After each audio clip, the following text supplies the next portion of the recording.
Welcome back to the First Time Homebuyer Series. My name is Julian Levit, and we're in our last episode. Can't believe we made it. It's the home stretch. Everything went well. We're out of attorney review. The inspection is completed, and we're going to buy the property. But let's talk about the two different ways that we purchase property, cash or with financing, and how that looks at the closing table.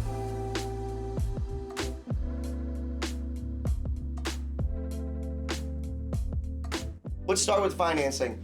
A great rule of thumb when you're getting a loan or when you're using financing and you're purchasing your home is I would always estimate 3 to 4% of the total purchase price is what your closing costs are going to encompass. This does not include your down payment, which is the significant amount of money that you're going to be sending over to the title company in this process. 72 hours prior to closing, your lender is going to send you an itemized statement basically outlining all the fees that you're paying and the debits and credits involved in the deal.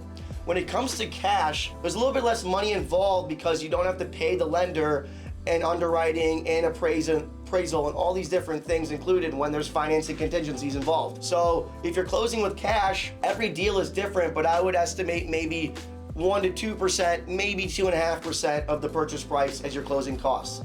It's less than when you use financing, but there is some meat and potatoes involved. You're gonna have to pay transfer taxes, you're gonna have to pay for insurance, and anything else that was included in the deal that you're gonna end up wrapping up at the end. Whether you're using cash or traditional financing, there's gonna be a ton of paperwork involved, and sometimes this is where the hiccups come in the closing process.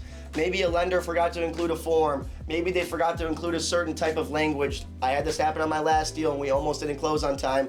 They forgot to include the power of attorney on all the paperwork so our attorney could sign off for my buyers. What that really is going to end up doing is delaying the whole process.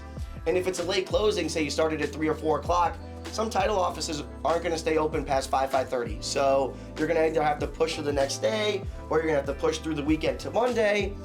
It's not everyone's favorite thing to do, but at the end of the day, things happen. Not every deal goes perfect. But oftentimes when these things happen, it's because we're not using your broker's referral partners. The partners that we refer you to use, we refer them for the exact reason of making sure that nothing goes wrong. Is that a foolproof, bulletproof method? No, but 9 times out of 10, it always works. So if you made it this far, thank you so much for watching our First Time Homebuyer Series. I hope you learned something. I hope you got a couple valuable nuggets. Leave a comment, follow and subscribe for more. We're working on another series that we're gonna bring to you next week. So stay tuned, and I'll see you next time. We are not releasing it next week. That's number 1. Number 2,